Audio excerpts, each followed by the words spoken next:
Hi, and welcome back to Politodoxy. I am your host, Aaron Friedman. Today, I've got a really good treat for y'all. My newest guest here, has been on the forefront of conservative politics ever since the 1990s and the impeachment of Bill Clinton, which she was the spearhead of it all with her bestseller, High Crimes and Misdemeanors, which laid out the case for, now we're not really talking about just the sexual things. We're talking about a whole bunch of other things, and it's very well laid out there and has been on the forefront of conservatism for a long time, changing the entire landscape for an extremely long time. Without further ado, I would like to introduce to y'all Ann Coulter. And Ann, I would like to ask you, how are you doing today? Fantastic. I'm so happy I'm finally able to talk to you, Aaron. Yeah, this has been a long time coming. You've had, I think, every single book that you've written has been a bestseller. Yes. And you were also on which one? I think it was on Time magazine as well, because Time they just didn't have a choice, even though as much as they hate your guts, because it's guts all. They had to, include you as being one of the most influential people in conservative politics. And right now you're on Substack, and we'll get to that. We'll talk about that later on at the end. And I would like to know. So since you started this whole conservative thing, I would like to know, what do you think has changed from the start, from 2000s, basically from the 1990s till now? The small type R Republican, the Bush types, all those. You've seen it all, basically. You've seen this transformation from the Reagan era up until now. What do you think? What do you think of it? What do you make of the entire shift? Well, it seems, and thank you very much for having me. It seems like a perfectly natural shift to me because the world has changed. So when Reagan came in, I was a kid, big Reagan supporter, from Connecticut. So the rest of Connecticut, all my classmates were for Bush. But I was from a hardcore conservative family. And back then, the big issues were taxes and the evil empire, the Soviet Union. Those were the big issues facing the country. So, of course, Reagan was the right choice. And by the way, he went against, as Donald Trump did, against Republican orthodoxy in a few ways. The entire Republican Party supported the Equal Rights Amendment, for example. It was endorsed by Richard Nixon. Richard Nixon was great in a lot of other ways. One of the few mistakes. Yeah. He was right on. He was right with Joe McCarthy. He was right there. He was right on that. But Phyllis Schlafly was on the other side, and she was correct on that one. So. Yeah, and she won. Usually the truth wins out, at least with the old country. What's been driving me crazy in the last decade, say. I was 100% for the war on terrorism, and particularly the war in Iraq, the war in Afghanistan, because something had changed then. We were attacked on 9/11. But, those of us who were in favor of it weren't signing up for 20 years painting George Floyd murals. No, we just wanted to smash them and pull out. And then, the most stunning example of how the old Republican Party was still stuck in 1980, Ronald Reagan's. Nothing wrong with Ronald Reagan. He was dealing with the issues that were the big issues then. But I wrote about this in Trump We Trust, because those Republican debates in 2016 were just stunning to me. I'd written Adios America the year before, and God bless Donald Trump. He requested a copy of it. I kept trying to, slip copies to people like Chris Christie and Mitt Romney, and I leave them for David Koch's doormen. They probably have 17. Every doorman where David Koch used to live probably has a copy of Adios America, but he never read it. Trump saw me and he requested it, and during the debates, and I went through how every other. There were 17 Republicans running. I think Rick Santorum was okay, but he dropped out before the first. I think he dropped out before Iowa or immediately afterwards. He got like 2%. So excluding Santorum, every single one of the other Republicans Trump was running against was for amnesty, would go on and on about, the wonders of immigration, often would speak in Spanish, would cite their immigrant relatives. And Trump is the only one refusing to talk about his family and just saying, I'm going to build a wall and deport them all. And of course, he got more primary votes than any Republican in primary history. What isn't that the Republican Party, or at least I think the base, was just responding to what was happening in the world. These are new issues. It's not, we don't have the Soviet Union anymore. It's one of the weird things about the Trump impeachment. I'm a regular, I was watching it when I was waiting for you to hook up here, MSNBC viewer. And their obsession with, Republicans used to be against Russia. No, we weren't against Russia. We were against the Soviet Union, you morons. Ronald Reagan won the Cold War. You're actually devaluing Reagan by refusing to acknowledge his greatest accomplishment. All these other Republicans until Reagan were saying, détente, détente, you can never win. There's no such thing as winning the Cold War. I have a lot of that quoted in my book, Treason. It's kind of hilarious to look at now because now everybody knew the Soviet Union was gone. No, they didn't. It took Reagan to end the evil empire. And it looks like it's taking Trump to leap ahead to end this madness with hauling in the third world and having open borders. Yes, and this is the main thing that I don't feel like you get enough credit for, and I'm going to be totally fair here. I think when I say that you did get a lot of hate after you had your fight with Trump, but also most people forget, this is where the credit part comes in, that if it weren't really for you, Trump would have had his moments, but the entire immigration thing actually got picked up by Trump only after you sent a copy, and Trump admitted to it that the one line that he actually took out from your book, the rapists and murderers line. Is that the one? Yeah, that's you were much more refined in your language, but he took it and made it much more crass. Which, by the way, based very good. I'm glad that he did, because this kind of language is important right now, especially we see what's going on in Great Britain with rape gangs, but this line, we can know exactly where he took this from. It's not like he just woke up one day and he had this line in his head. He took it from somewhere, and it was here from this book, Adios America. And so we can know that this kind of language about sovereignty, American sovereignty, border walls, and protectionism only came about after he got a copy. I don't know. I don't believe that he actually read the entire book, but he did read some of it, parts of it. He got the gist of it all right. Yeah, exactly. Or at the very least, his advisors or whatever, they gave him some talking points, and they at least read it. So you influenced this entire Trump campaign thing was heavily influenced by you. So this is why I feel that you don't get enough credit for that, even though you had your fight with Trump. We'll get to that as well. So this is what I mean, guys. It's actually what I mean by that. You have been at the forefront of this, and this is like the greatest brainchild that you've had is basically Trump to, change the entire way we talk about sovereignty and a border wall and self-preservation, a self-identity about what America is. How is it going to look like? And this exactly, by the way, as the weird thing is, after Charlie Kirk's death, you'll notice that the Gen Z, my generation, the younger generation, are fully on board with everything that's basically in here. I mean, they didn't. I'm sure not all of them read it, but I did, and I can say their language is basically echoing everything that this book has about self-identity, about what these people are doing. I think you also have one in Somalia about the Somalis, right? Oh yeah. Oh yeah. about ripping them. You've been talking about them ripping off the government for a long time. Now everybody's talking about it. I'm like, can we all read this book first and then we'll get to the issues? Because somebody has been talking about this for a long time. So this is what I feel, that you have been on the forefront for a very long time. So for those, thank you for noticing that. It kind of drives me crazy. I mean, I don't care. Reagan had a great line.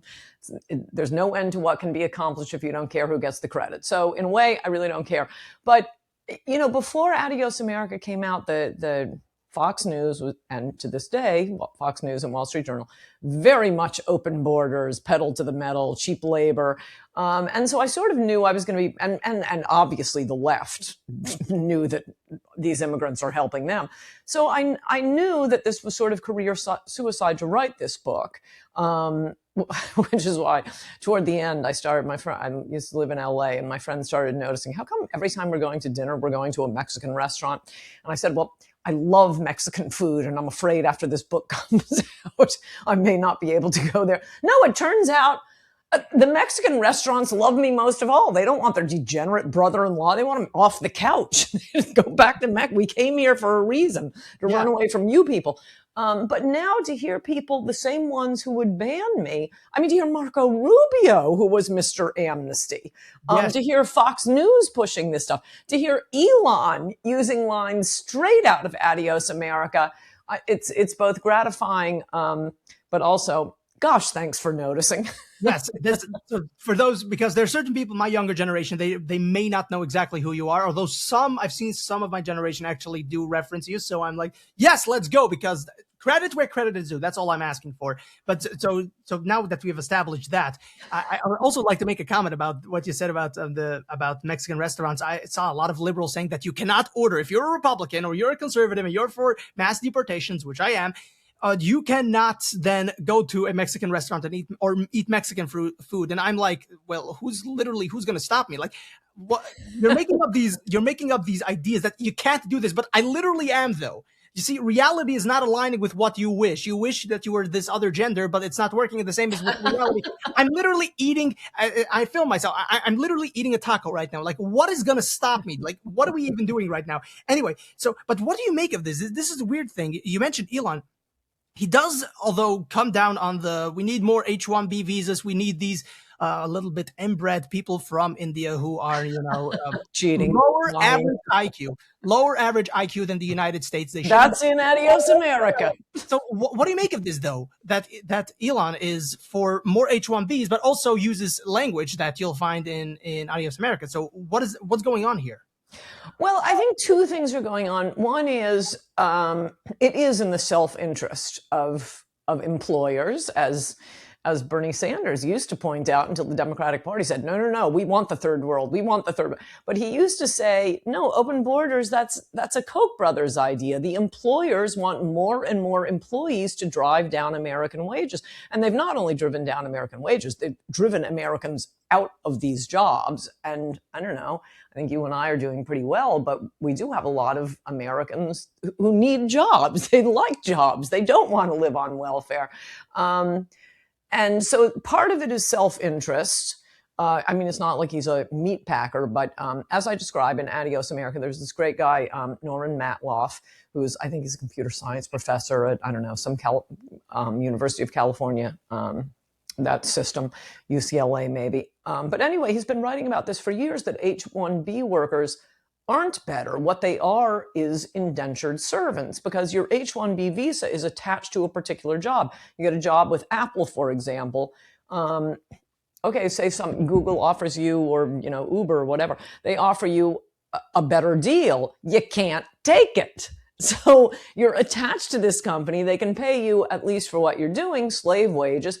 And I quoted it in the book. One Indian H-1B worker was interviewed on NPR saying, I'm just doing standard computer programming. It's good for me. I get to bring my family here, but I'm not doing anything that any American couldn't do, except that they can pay me less.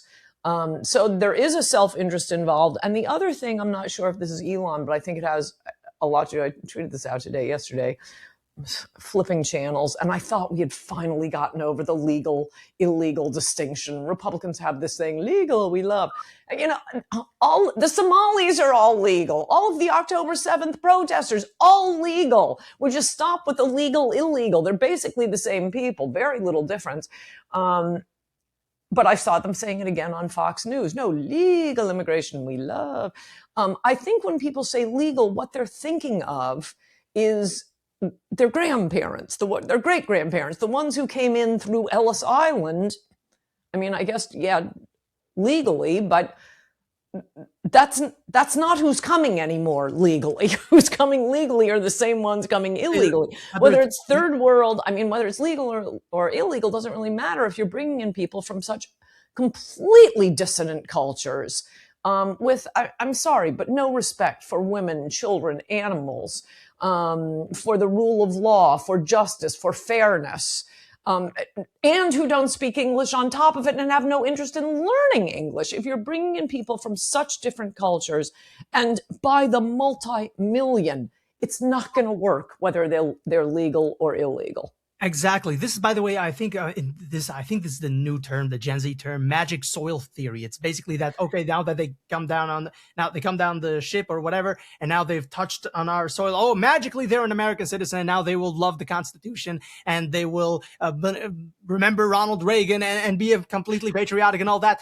When no, they will actually, as you described in your book, that there are these certain cultures. One, particularly from Vietnam, where they drink chicken's blood in order to tell the truth, something like that. That is, so-called magical remedies or whatever. And this, by the way, reminded me of, actually, there was this Muslim guy that killed a bunch of bunch of Jewish people. I don't remember exactly. And he ordered. There have been a lot of those incidents. Oh yes, I don't remember exactly the details, but also he said that he wants the witnesses to drink blood in order for them to be able to tell the truth. Otherwise, they would not be telling the truth. Something very similar to the Vietnamese thing. So yeah, or since we're talking about Somalia, get this. I looked this up. This is crazy. 76% of women between 19 and 49 percent of women between 1949 ages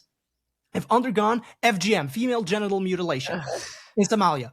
And guess what? The percentage is also 76% of them think it's a good thing and they should continue to do so. The women, not the men, the women are saying it's a good thing and they want to continue doing it. So we're bringing in people from shit cultures, from disgusting cultures, evil, nasty.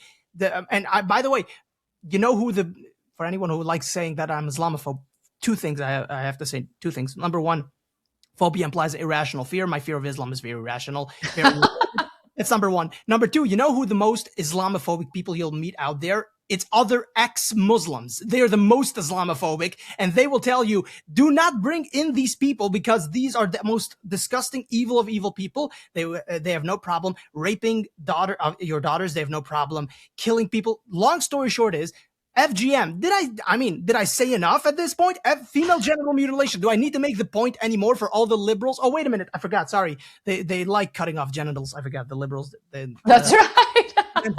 Sorry, my issue. This might entice them. They might, bring them more in. But yeah, so the Somalis are completely incompatible with the United States, and I don't believe this magic soil theory that everyone can become an American. I don't believe everyone can do this. I believe Japanese people can, Chinese people probably, certain Vietnamese, certain people from Africa, sure, but I don't believe that a country with a low with a IQ which is below what we would consider retarded in the United States, and 76% of their women think that FGM is good. And let's not even talk about what the men think.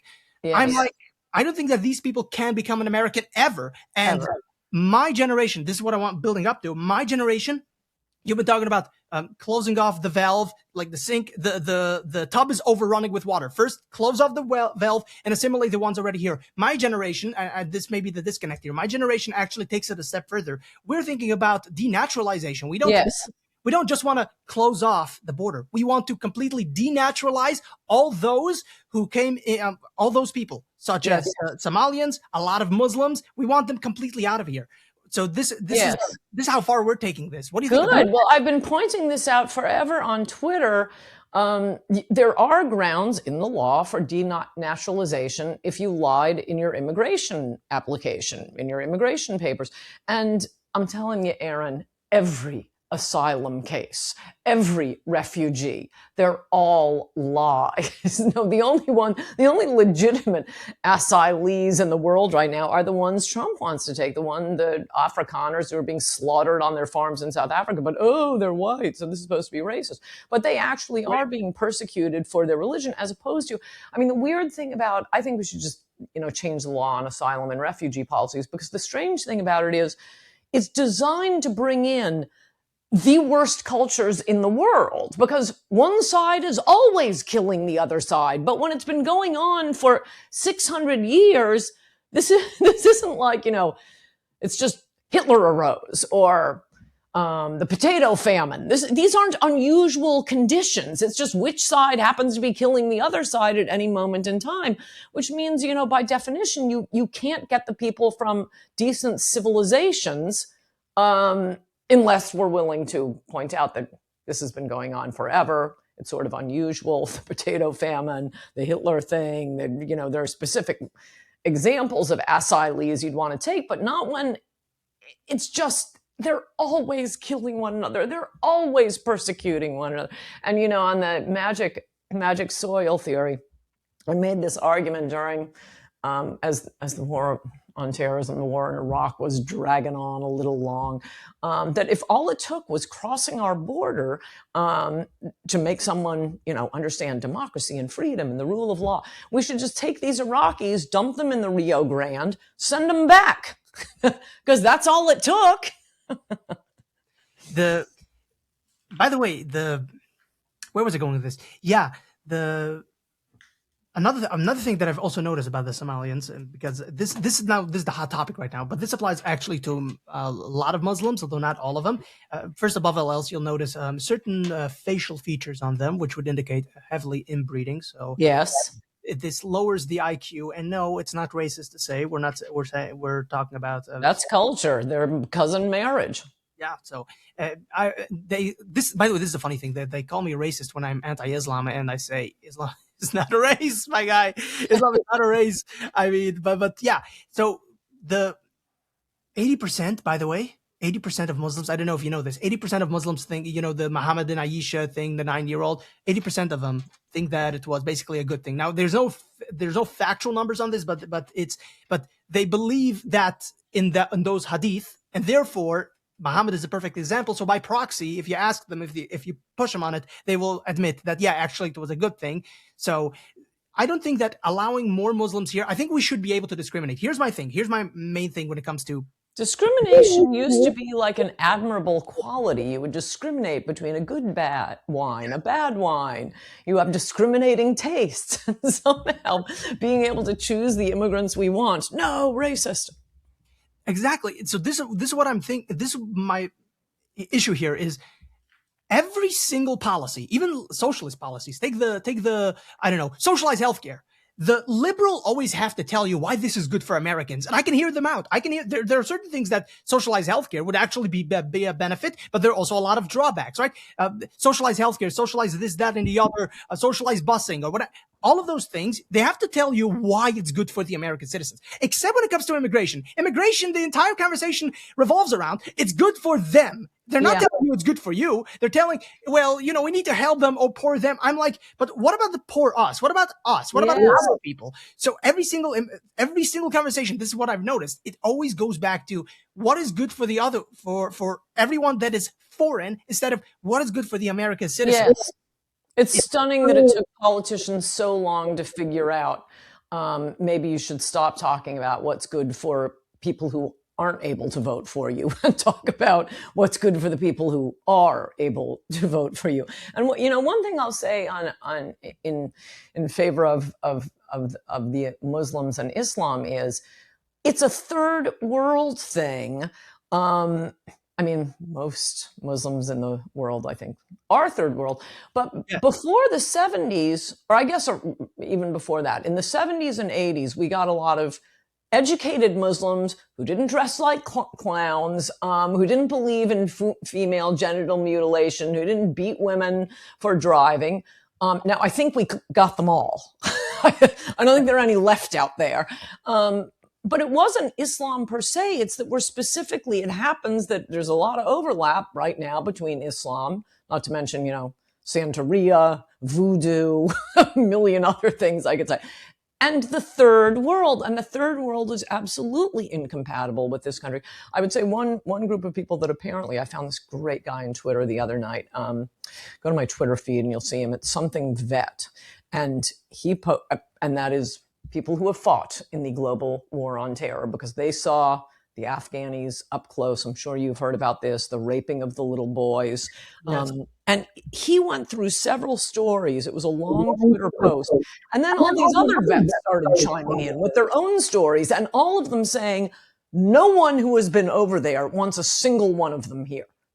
Our cultures are utterly incompatible. They lie when they talk.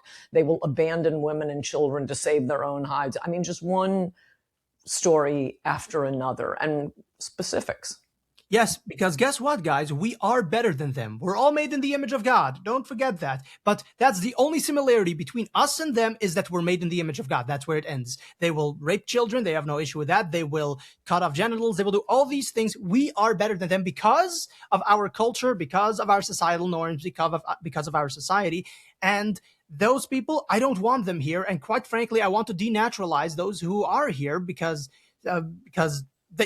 these people. Here's my two things about Islam, and then we'll go just to general immigration issues. That they're allowed to lie to you. I don't know if you know this. Taqiyya, it's basically where they're allowed to lie to you, but only for if you're not a Muslim, right?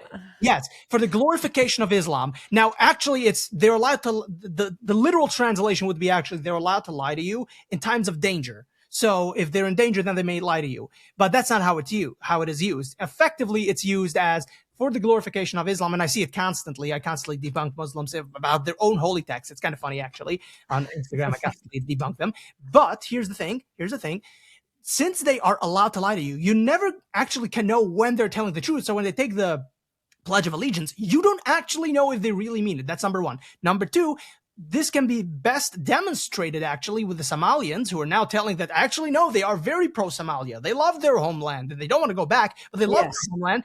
And what does Ilan Omar do? Arch Somalian. What does she do? Well, she marries her brother. I'm just glad she didn't marry a goat, but she married her brother.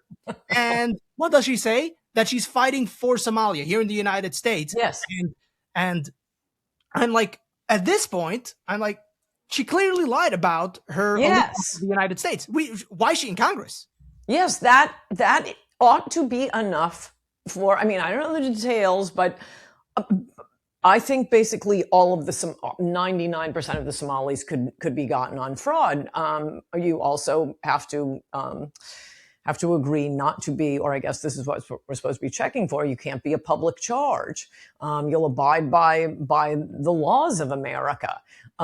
You're being persecuted. Well, if you're vacationing back in the country that you would claim, oh, no, help, you've got to get me out of here. If you come and you're instantly staging these mass government frauds, you are not abiding by our laws. So you lied on your immigration papers. Yes. So I would be very much in favor of, I think we really need to. I mean, it's not enough just to. This is one of my longstanding complaints with Republicans. When Democrats come into the office, man, they are on the move. They are changing the law. They're socializing hell. They're taking Ann's health care away. They're hiking taxes through the roof and doing all kinds of things that are extremely bad for Americans that they will then run on fixing for the rest of their lives. When Republicans get in, most of the time we don't roll anything back. We just stop anything newly bad from happening. And in the case of immigration, no, we got to roll it back. We can't allow these very fecund, I think that's how you pronounce it, third world immigrants to just keep proliferating and proliferating. No, we got to start from ground zero on this.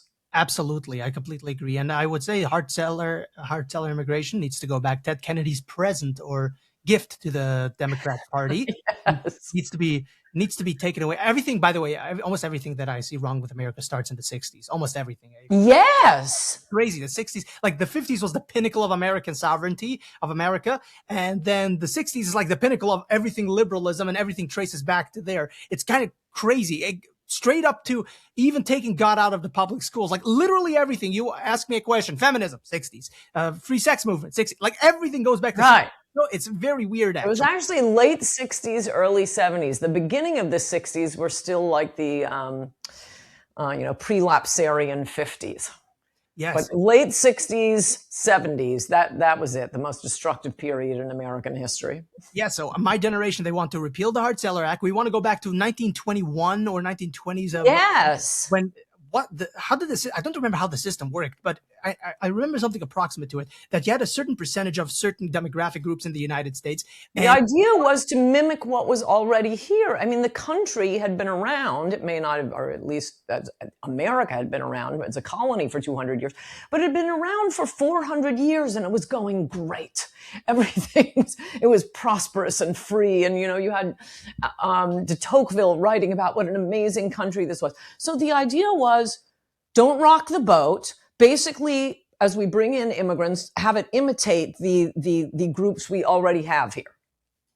That was it. And then Teddy Kennedy came in and said, "Oh, let's start over. Let's haul in the third world." And basically overnight, it switched from mostly Western European to more than 70% third world. I think approaching 90%. I think you said in your book one third of Mexico we have allowed into the country. I think it's somewhere around there. So I'm like, how many? This is your question. How many more do we need to? I'm like, one third is not enough. But so this is exactly what my generation they want. They want to go back to that as well as denaturalization, because this is like the pinnacle of this entire argument. That Democrats realize, this is your argument. Democrats realized they couldn't win a majority of the white population ever since the 60s, which they haven't been able to win. Maybe because that white Anglo-Saxon or Germanic or French kind of spirit where, no, we don't really want big government. Actually, we don't really want these things. Actually, we want to make it on our own. We actually came here specifically for these things. So since they couldn't make their case for the white Anglo-Saxons, they decided, you know what? There are a lot of third world people, or a lot of people who actually do want bigger government. They do want this kind of dictator, tyrannical-ish type of government. So we'll just import them, subvert the will of the people, and just violate everyone's sovereignty. So this is why they're allowing these people in, and the big corporate side of the conservative side of the Republican Party was like, okay, well, what do we get out of it? Well, you're gonna get cheap labor. So at least they stood quiet about it. But this is exactly the crux of the whole situation. The whole situation about the border wall and all that, as Charlie Kirk said, it's a physical representation of where bad ideas end and good ideas start. That is physical representation.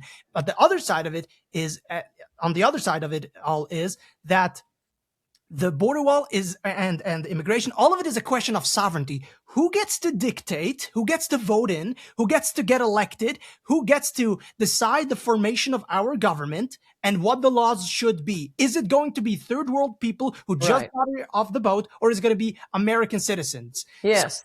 So that's the crazy thing about illegal immigration and anchor babies. The idea that other people get to decide who an American is, but Americans have no say. It's nutty. Absolutely. No other country would do this to itself.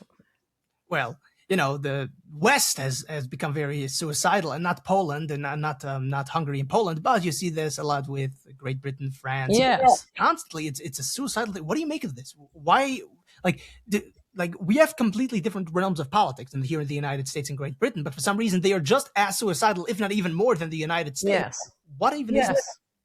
There are a lot of things I like about white people, but one of the things I don't like is this weird suicidal gene they have. Where did that come from? Although the people themselves, I mean, as we're seeing in elections in Europe and seeing in elections in this country, you can never lose by being hardcore immigration restrictionist. You can never, ever lose. And it is the leaders and the rules. I mean, England, for example, a Tony Blair assistant, you're probably familiar with this, I've written about it, years after Tony Blair was out of office, said that, described how this was a particular policy of Tony Blair to just drag in the third world, just bring them in until it's too late for conservatives to do anything about it. And that is what we saw with Biden, which is why I think it's kind of important, the denaturalization discussion. Because even though what Biden was doing with immigration was massively unpopular, I think the Democratic Party just thought, just get them in. It's like paying down a mortgage. And, maybe they can't vote right away, but soon this will guarantee our hegemony, and there will be nothing Republicans can do about it once we get them here in the country. Well, thanks to Donald Trump and his employment of my love, Stephen Miller, it seems like we are going to do something about it. Yeah, I find Stephen Miller to be one of the best of the Trump campaign. I mean, I don't think I ever want him to run for anything. I just want him to be an administrator behind the scenes. I don't think he would be effective anywhere else. Like his place to shine is behind the scenes, being an effective administrator. But that's just me. But this is the main question here about, as I said, about sovereignty, and why has it not resonated more that this call out of the Democrat Party that they cannot win a majority of white people. That's why they're doing this. Why has this not been made more clearly? Because this argument, it's always about we're a society with laws. This is like the stereotypical conservative argument on the Republican side. Fox News types is basically that. It's never that actually people are pretty awesome. We founded this country. Everybody wants to come here because white people founded this country, and everybody wants to be where the white people is at. That's what I find. I find it that to be the case, especially in Europe. So there's this ashamedness of being white, and I'm saying this as a Jewish guy. I'm like, why? What is this self-hatred of white people? In Europe, it's straight up suicidal, but here it's just, what is this hatred? What do you have any ideas where it may come from? I have an idea I'd like to share, but I first like to get your response to this. Do you have any ideas where this may come from? Yes, although my answer kind of begs the question, and that is, oh my gosh, all you need to do, just say to a Republican is racist, and they collapse. They'll give you anything. They'll give the store away. They will give everything away. And even though it doesn't make any sense, I mean, we're talking about third world people. They're the ones who are discriminating on the basis of race, is becoming clearer and clearer as Trump rolls this stuff back. I mean, it's a big thing with my friend Ryan Girdusky and me that particularly the Republican donors, oh my gosh, they want nothing. They dream at night of having a black friend. I've got to support a black person for this office. And by the way, black Republicans have not done that well. Not because there's anything wrong with them, but I think because it's almost, an example of being affirmative action pushing people too far into the Peter principle. When you say everyone wants to live with white people, yes. For anyone who objects to that, I say, look at American neighborhoods. Look at the people who are calling you racist and tell me where their kids go to school and how diverse it is and what their neighborhoods are like. Because man, do you see it when people have money. They move to the most lily white communities and their kids are going to the most lily white schools.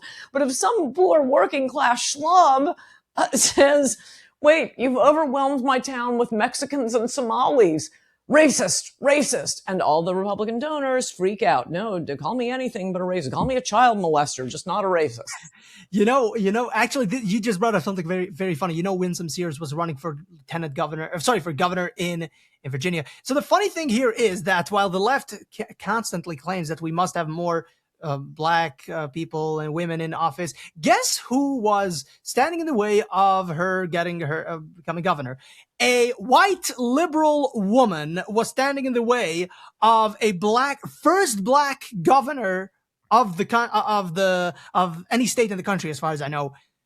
I'm like, and she preaches about, by the way, diversity, equity, and inclusion. She's the type that preaches about it. So I'm like, right, yeah, this is quite interesting. So yeah, I would not say I would agree with you. It's not really the black conservatives' fault that what's going on, but they need to realize that just because they are black, the leftist is not, or the liberal is not going to vote for you. Right, and Republicans are just so happy to support a black Republican. Again, my friend Ryan Girdusky and I used to talk about this. The donors, as soon as Winsome Sears became, I guess she was lieutenant governor before she became the gubernatorial candidate in Virginia, and immediately Ryan, he runs PACs and he's a political consultant. All these Republican donors are calling him and saying, we got to run Winsome Sears for president.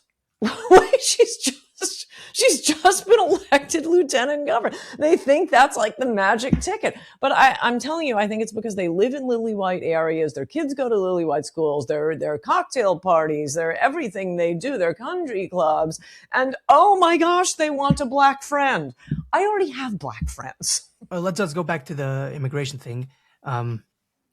Yes, that's a bottomless pit. Yeah. Here's an interesting take on this. I would like to get your reaction to this. And this in regards to, it's not actually just the immigration thing. It's that they are not as us, therefore they cannot actually, we shouldn't bring them in here. And this, by the way, the same argument I made for all the people the Afghanis who helped the United States in Afghanistan, Yeah, they were all translators, apparently, the entire country.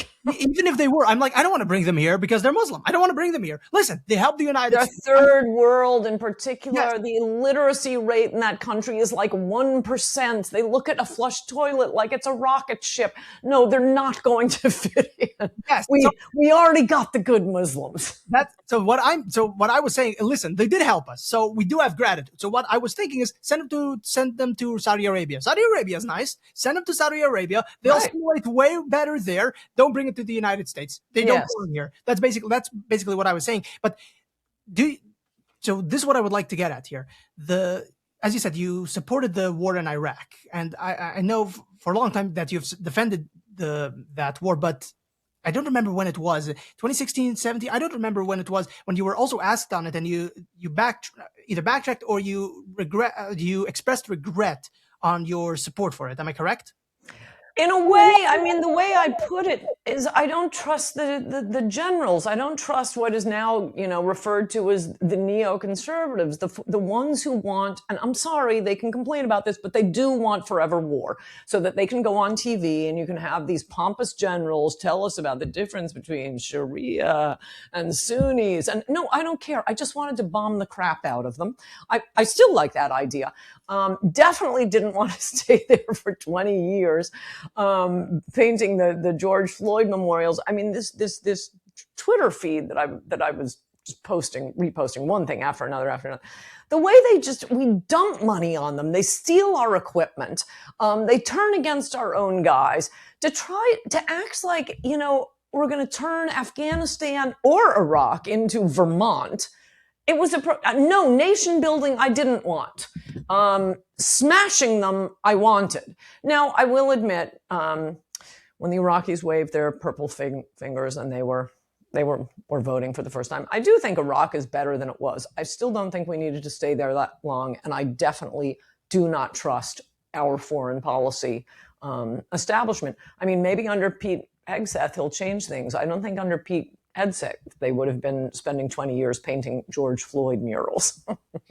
This is the weird thing that I also found about Iraq, that I feel like if it could have worked anywhere, this idea, if it could have worked, it would have been in the cradle of civilization. Iraq is basically where the Babylonians, like Assyrians, Babylonians, like this is like of civilization. So I'm like, if it could have worked anywhere, it would have, but it didn't. So these people, they have a high literacy rate, unlike Afghanistan, and Saddam Hussein was a really brutal, monstrous ruler. Okay, I'm putting that in the not our problem file, but I totally agree with you. This was an argument I made. What we wanted, what would have been very helpful for the world, is if we had, one Arab Israel over there.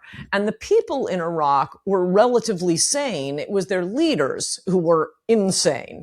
Afghanistan, a lot of these countries, Saudi Arabia, it's the reverse. The people are insane. That's why they need dictators. This is actually what Edmund Burke, by the way, French Revolution, read your book, by the way, French Revolution. So on the French Revolution, Edmund Burke said that about the French, that since they are not ready for a democracy, then it would be better, I'm paraphrasing, then it would be better for them to have a dictatorship. This is what he said of the French. So dictatorship is just a form of government. There is tyranny, but then there's dictatorship. The same way there's democracy and then there's mob rule, right? So the French were completely incapable of ruling themselves, unlike the British. So that's why they needed a Napoleonic dictatorship. Yes. By the way, he brought back, this is what a lot of people don't know about Napoleon. Actually, now there's a resurgence of actually liking Napoleon, so I'm glad to see that. But Napoleon, he brought back the Catholic Church, which was driven out. I think the number in your book was around 600,000 people were killed and murdered and thrown out of France, and the clergy were absolutely brutalized in the most it was sick. Yeah, very sick. Absolutely. So Napoleon, he did do that. So he did fix a lot of the problems. Yeah, they did need a dictator, and that's what their revolution produced. Our revolution produced a nice republic. Yes, completely. Yeah, this is completely different. It kind of pisses me off. I've also noticed the thing that leftists or liberals, even some Republicans, they blend them. They blend them together. I'm weirded out by that. Oh, I remember, by the way, what I wanted to mention earlier about about this idea of this self-hatred of white people. I guess it started more or less after the Holocaust, and this was this guy Karl Popper was his name, and he came up with this idea not only that white people should not be nationalistic and they shouldn't care for their own nation because Nazis did something bad, but that he wanted to make it so that they are incapable of being nationalistic ever. And that would be that to destroy the entire zeitgeist, the entire social norms, everything, to destroy everything that made white people, or Yes. whatever made Britons, and so on and so forth. And he laid out this groundwork. The New Society, and this actually where George Soros takes his New Society Foundation. That's where he takes it from. So I haven't read the book, but this is what I heard about the book. So I'm inclined to believe that that's what's going on. So this is what I feel like is going on. And this actually explains, by the way, George Soros trying to dismantle literally everything that Western society produces. His society is literally named after the guy who wrote the book that we should make it so that white people cannot ever be proud about what they've done. They cannot be proud about their countries. They cannot be proud about literally anything. So that's what's going on here. So I think we've covered the immigration and nationalism thing quite well. Another thing that I would like to talk about in your book about the single mother problem. Oh, good. I love that one. Yes, it has been exacerbated way worse. A lot of people say that crime is happening because racial issues. And this, by the way, nowadays we're a lot less, what's the word, politically correct. I guess that's the old boomer term. I don't know. But we're a lot less inclined to worry about what other people think. And now Gen Z has become a little bit more racialist, I've noticed, and I understand why it's happening. But I feel like while there is an element that we can talk about certain differences between racial groups, I also feel like the issue is actually laid out very well in your book. Which was it? Guilty? Guilty, yes. Where everybody wants to be a victim. That's what that book is about. And I noticed it during this church I used to go to in New York, and really liked the minister, Tim Keller. Very good, highly recommend it, redeemer.com. But one thing he did that drove me crazy, I mean, he was kind of a liberal in some ways. Luckily, he only talks about the Bible and not about his politics.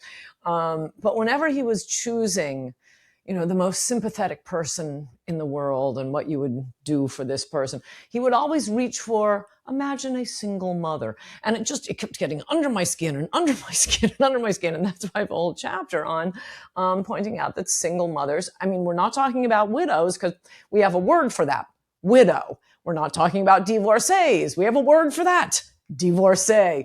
We are talking about women who, by choice, one way or another, have decided to raise children without a father and a husband who is the father. I mean, maybe they got pregnant by accident. Okay, give the kid up for adoption. That's if you care about the child, that's the best future you can possibly give the child. And the numbers on this, what the social dysfunction and criminality and future illegitimate children that illegitimacy leads to. And you're not supposed to say illegitimacy the same way you're not supposed to say illegal alien. This is how I call this the left's scorched earth approach to argument. They retreat, burning the English language as they go. No, you can't use that. Okay, you can't use any of the words to make my argument. If so much of it comes from the illegitimacy, the numbers are stunning on teenage runaways, on juvenile delinquents, on future murders, on girls who end up getting pregnant out of wedlock and then having their own illegitimate children. And that they just seems like the perfect example of people who play victim when they're the ones who are the aggressors. And that's the theme of the whole book in Guilty, that liberals attack while pretending to be victims.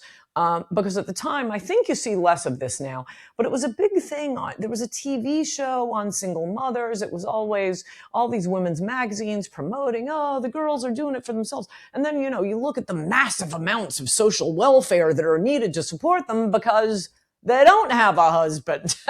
That was supposed to be his job, but no. And also, of course, they vote Democrat because for liberal women, the government is their husband. But I think you see a little bit less of that cheerleading for single moms. I don't know that the rate has gone down, but I was particularly reacting to a moment in time where it was celebrated. They asked me on The View about this book. Well, what about the guy who's the father of the illegitimate kids? And no, but I don't see magazine articles saying, whoa, look at him. Isn't he cool? He's got 10 different illegitimate kids. He's doing it. He's our man. But they were treating single mothers like that. That is correct. And you dedicated one, it was one chapter. You dedicated one chapter to talking about the statistics, actually, about the crime rate. And this is the other side. My generation is now talking about the racial element, which, as I said, it's, I think it's fair actually to talk about it, because I've noticed certain things about certain racial groups behave always the same way, regardless in which society they are, which makes me think, what is going on? Is it only nurture, or is there some nature going on? I'm just asking the question, and I would love it for not to be just to be nature. I would love that personally, but it's always hard to de-link those two, because they are so. And I think the reason that your generation is more aware of this and more willing to talk openly about it is precisely because of Ferguson and Black Lives Matter and George Floyd. Because if you're not going to punish Black criminals the way you would totally be throwing the book at white criminals, well, you're going to have a lot more Black criminals running around out there. I mean, I noticed this in New York City before Giuliani came in. It was a big issue. There was probably an article every week in the New York Times about it, about how Black men could not be picked up by taxis. This was before Uber and Lyft. So all these yellow cabs, and by the way, they're all being driven by immigrants, but they would not stop. And they would, they'd be quoted saying, after they got held up at gunpoint by a group of Black males, they would say, "You are just doing this to your own people. That's it. I'm never picking up another Black male again. You've taken my money. You put a gun to my head. You're doing this to your own people." So anyway, it was a big issue. They'd send out spotters, and they'd have a Black man in a business suit, and he'd hold up his hand, and cabs would go right past him and then pick up, the white man who is carrying a lunch bucket or something. Okay, that went away with Giuliani. Why? Because he locked up all criminals, Black or white. There was no special solicitation to the Black criminals. And so for 20 years under Giuliani and Bloomberg, I'd walk around New York, never even noticed if I would walk into an ATM, one of those little booths late at night. There could be no one but a Black man in there. It wouldn't even cross my mind. And I'm not an idiot. It was logical. Wouldn't cross the street walking at night, Black male, even a few Black males. Why? Because I knew if these were criminals, Giuliani and Bloomberg would have them in prison. Well, now they're not in prison. So now, got to go by FBI statistics. Yes, and they call it racism. I just call it noticing. I just go by the data. But this is as I said, the racial element could be discussed, and I think it's fair. But also, I feel like what my generation is actually missing about this is the single mothers, because if you put in the single mother aspect into this whole equation, what happens is a lot of it actually synchronizes, and you see that wait a minute, that the crime statistics seem to, as many Black single mothers there are white single mothers, you see that the chances for them being a criminal is basically more or less very close to the same. Yes. So this is what I feel like. Okay, you want to have the racial conversation about it, if it's nurture, nature, and all that. I'm like, okay, fine. I'm not going to dictate to you what you could talk about or not. I think actually you should talk about the nature versus nurture thing. But also, I feel like this, and we're coming to an end here of this in this society. This worship of women, the feminist movement is basically in the trash, very much in the trash, because of disruptors like Andrew Tate and so on, which, regardless if you like him or not, he did destroy a lot of what the feminists were building up to. A lot of men are like, we're just not engaging anymore with the question. We're not interested. And the same goes here, that this worship of single mothers and their, you laid it out there, what's it called again? A hurricane happens when a single mother is most affected. There's a drought. Single mothers. Right. Single mothers hit hardest. Yeah. So this worship of women, period, but of a certain class that we cannot talk about, is basically going away, and I'm all for it. Yes. But what I would caution is just that, well, if you want to talk about the racial thing, I think that the single mother thing is way more important, and it does affect one race more than the other. Yes. Yes. And if we crack down on that, I mean, it's so crazy. Welfare reform helped, but the government is paying women to have children out of wedlock. Fantastic. Good thinking. I mean, it's kind of tricky because life usually provides these incentives. If you're not married before you have a child, you and your child will starve to death and die on the street, at least a lot of the time. And if you're going to say, oh, we can't let the mother and child die on the street, well, then you have to come up with some other incentives to discourage the behavior that is going to destroy the child and the child's child and generation after generation. Exactly. You know what I'm thinking? This is something that I've came up with myself, I guess. That you have on the left, you have the collectivists who think that the collective is the most important element of society. They're basically basically characterize themselves as communists or socialists. And then you have on the right, you have this individualist idea that the individual is the most important part of the society. And I'm like, actually, it's a combination of both. It's the individual collective. So what is the individual collective? Well, the family unit is the literal building block of society. All of it stems from there. So what is the individual? How is it an individual collective? Very simple. It's a collective of people, right? But also it's headed by an individual, the father, right? So I think the entire society should be oriented towards that, and anything that endangers that should not be a policy, such as the welfare state, which destroyed the nuclear family, both in Black communities, even in white communities. But I'm thinking of things like voting. I don't think, generally speaking, women should be voting, but I so agree. but wait, I have a caveat on that. Generally speaking, I do believe that if there's a widow, her husband died, I do believe that now she's the head of the household. The family, right. So she should be able to vote. But I think the vast majority of people, by the way, shouldn't be able to vote, because we see how this looks like when you have what Aristotle, he was, by the way, put to death by a majority vote, which, he was talking. It shows you the problem with democracy. What you want is rule of law. Exactly. So what I would like to see here in the United States is basically the individual collective, the head of the household, the father, who takes, which are, by the way, American. No, they're not Somalian, who are American. Yes. So the head of the household gets to vote. And this means that he needs to be at the very least married. If you're a man and you're not married, I don't think you should be voting, because you have no vested interest in the propagation of the American race. You have no vested propagation of continuing on the American legacy. So you don't have to get married, but just know that you're not going to be able to vote.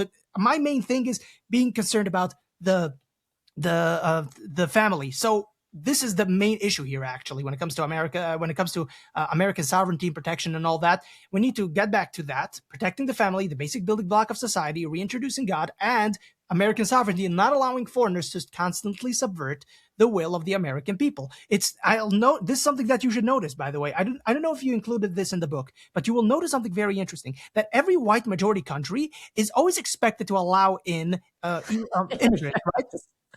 My question is this.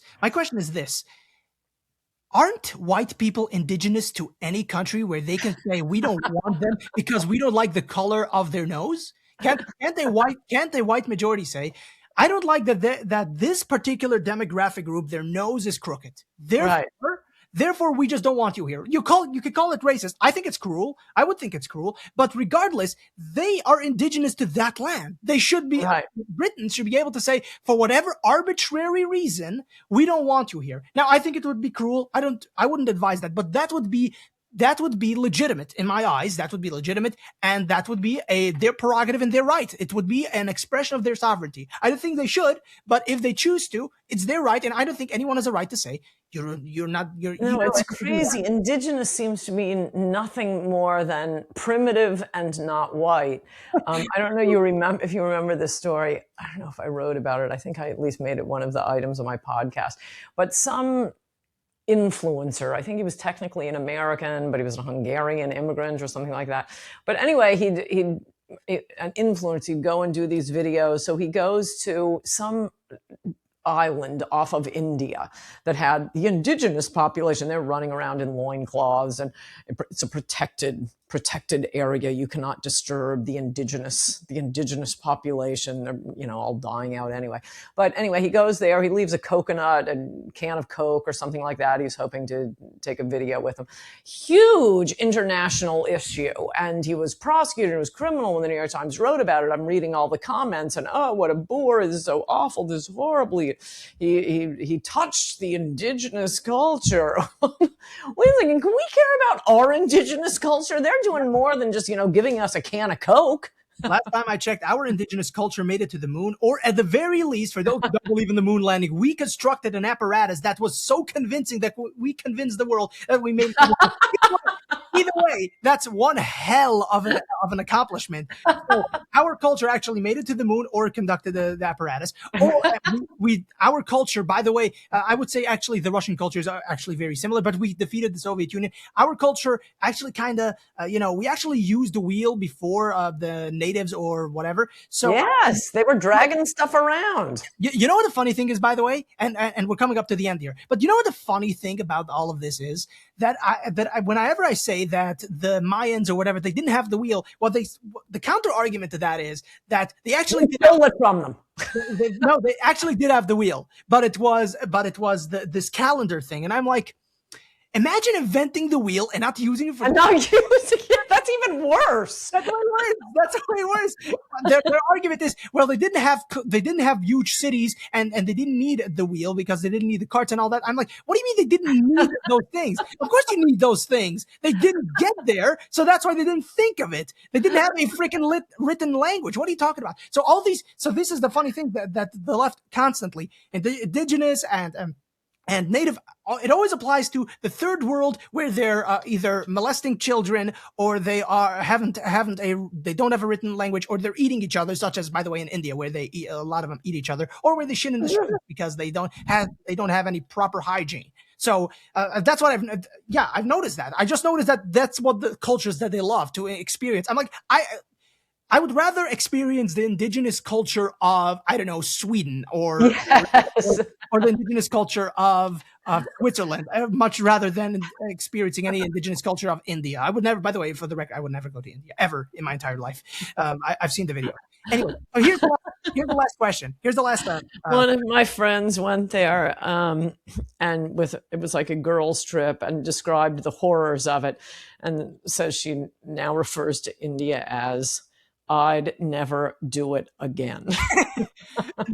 Yeah. Like, no, I'm never going to India. I would never, ever go to India. And by the way, we know that Pakistan and India, they have nukes. I'm like, I wonder if they have the requisite IQ to actually get those nukes up.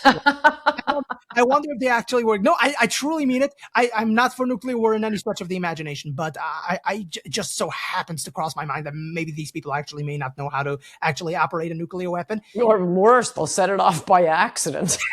That would be worse. They'll probably blame it on each other. So here's my last question to you.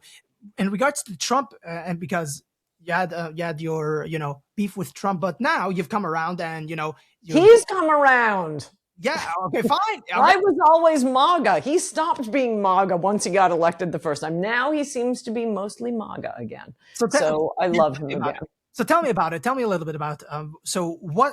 First of all, I would like to know what exactly brought made him again a MAGA, as you would characterize it, and what would be your score of his presidency? And I will give you a little bit of, I'll just say this much. I'm a little bit actually underwhelmed by him because Joe Biden let in about 10 million illegals. Yes. So Trump so far has deported, I don't know, 300,000, maybe 1 million, I think 1 million or 2 million self-deported, something like that. I saw something like, but that's far below the 10 million. Yes. So we haven't even broken even yet. So I'm a little underwhelmed here. And he's constantly posting these, we deported this guy, that guy, the other guy. And he's posting these memes. And it's fun and all, but I feel like it's reckless cruelty towards the liberals when I would rather see an official administration.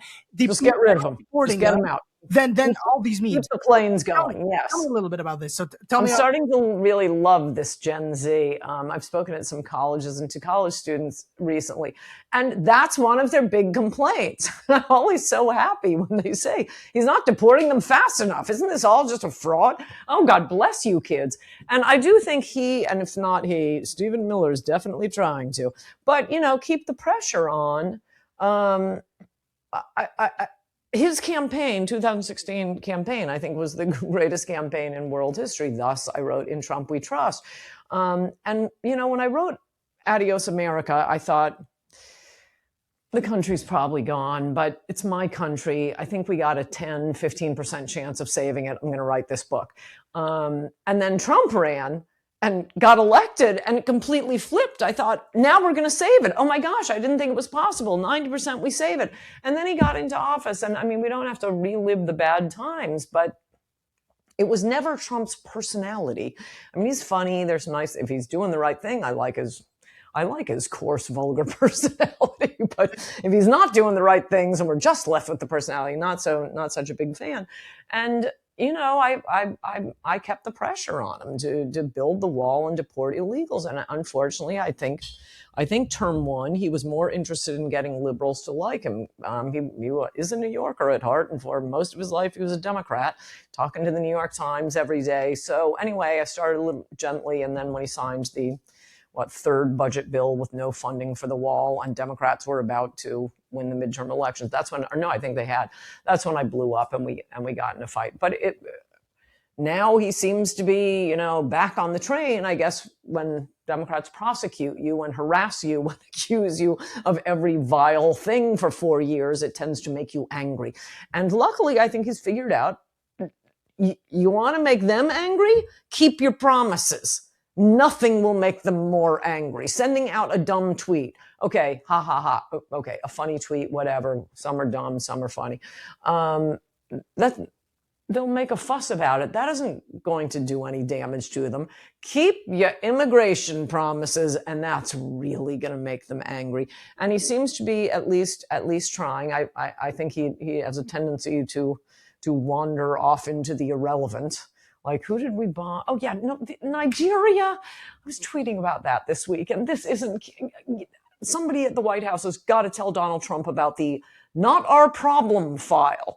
Okay, I'm sorry for the Christians in Nigeria. Can we fix our country first? Please stop running around the world. See, these are the neocons, foreign policy establishment. Why do we always have to be focused on some part of the globe that isn't my part of the globe? I love him blowing up the Venezuelan ships. That's my hemisphere. Oh, yes. That affects Americans. Yeah. Keep doing that. I don't want a ground invasion. Just keep blowing up the boats. That's fantastic. This is what the Department of Defense is for.